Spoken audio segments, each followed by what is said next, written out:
Changing your mind doesn't make you weak, it makes you smarter. But how often are you holding on to bad ideas? John was a successful entrepreneur. He built a tech company from nothing and led it to a multi-million-dollar exit. But after that win, he started a second venture, confident he could do it again. This time, things were different. The market wasn't responding and the feedback was negative. Yet John refused to change course.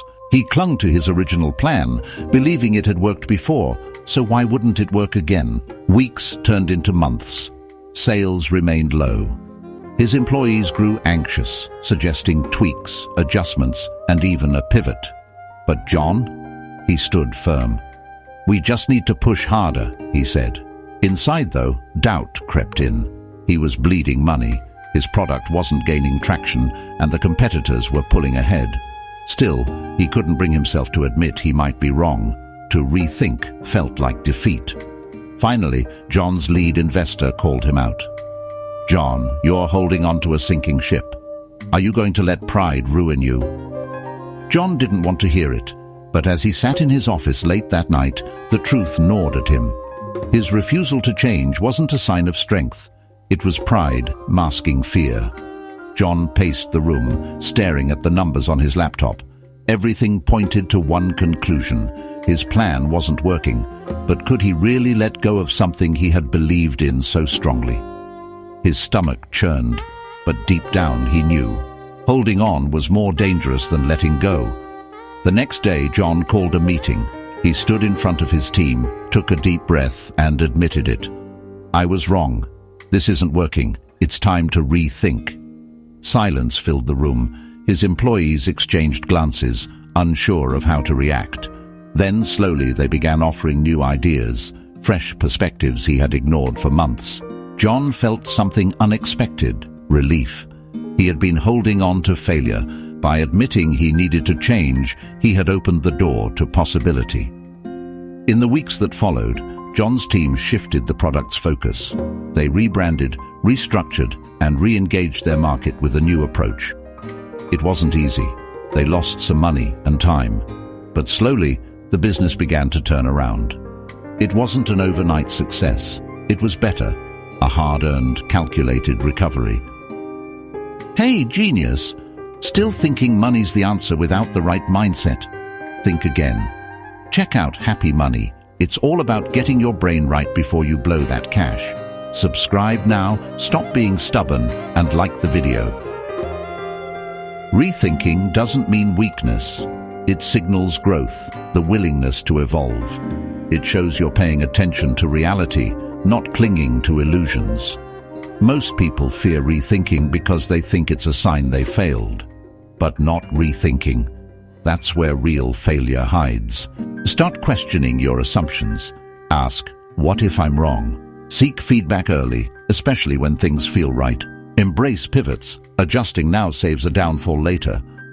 Don't let pride lead you to stubbornness. It's better to admit early than bleed out slowly.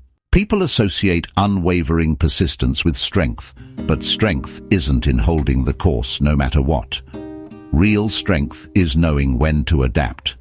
Most successful entrepreneurs don't just push forward, they rethink, adjust, and improve. If you ignore the signs and refuse to rethink, you risk sinking time, money, and energy into a failing direction. Worse, you'll drag your team, investors, and business down with you. Your success isn't in sticking with a plan, it's in evolving that plan. Wait, ever used a diamond toothpick to solve your problems? Yeah, this next story's that dumb. Let's roll. Still think sticking to your plan makes you smart? Meet Steve. Steve had a genius idea, at least he thought so. Pride oozed out of him like he invented the internet. "My plan is flawless," he'd say, waving off suggestions like flies. His product? A line of luxury, diamond-encrusted toothpicks. Yes, toothpicks. You probably think no one would buy that. You'd be right. But Steve? Nah, he was convinced only the richest, most important people would use them. Greed fueled him. "I'll sell these toothpicks for $500 a piece. Who wouldn't want to show off at dinner with a diamond between their teeth?" He thought of yachts, private islands, all from toothpicks. Of course, people laughed. Wrath kicked in. Steve burned bridges, fired his team for lack of vision, and dropped anyone who questioned his genius. He doubled down, sinking every penny into his gold mine. Now, without a team, marketing plummeted. Orders, zero. But lust blinded Steve. The idea of being on Forbes kept him going. Once people see how cool these toothpicks are, they'll be all over me, he told himself. He made commercials where models sensually bit into steaks, only to whip out a diamond toothpick. Cringeworthy. Even his mum stopped returning his calls.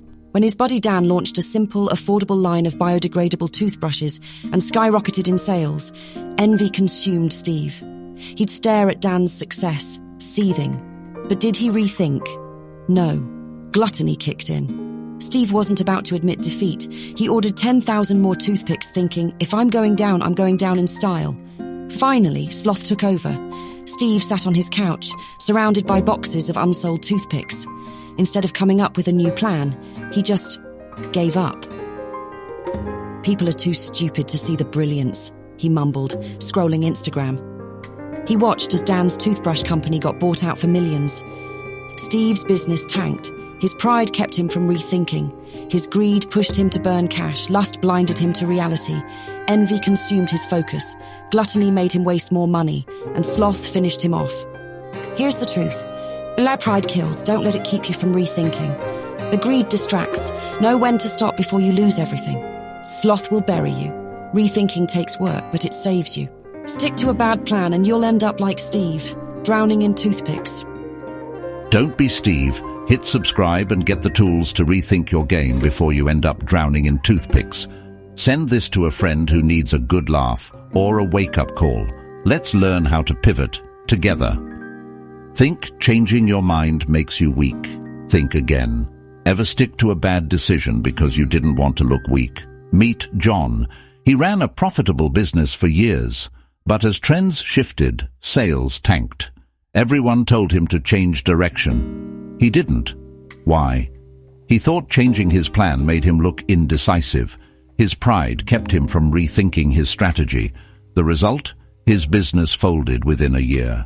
John's mistake wasn't bad luck. It was his ego. You've done the same. You refuse to pivot when things clearly aren't working. You think sticking to your guns shows strength. But here's the truth. Stubbornness isn't strength. It's a slow death. Rethinking doesn't mean you're lost. It means you're growing. Every successful entrepreneur knows this. They adapt. They see when an idea isn't working and change course. The ones who don't, they're left behind, broke and bitter. Imagine a CEO holding on to a failing product because they believe in it. They're not brave, they're foolish. When you rethink, you open doors to better opportunities. You see things clearer. You might laugh at this, thinking, I'll never make John's mistake. But look closely. How many times have you stuck to a decision, not because it's smart, but because you didn't want to look weak? How much has that cost you? John eventually realized that rethinking wasn't failure. It was his chance at survival. He pivoted into a new market and recovered barely, but only because he swallowed his pride and embraced change. Here's the reality. Rethinking is strength. It's the mark of someone who's growing. And challenge your assumptions. What worked yesterday might fail tomorrow. Adapt or die, in business and in life.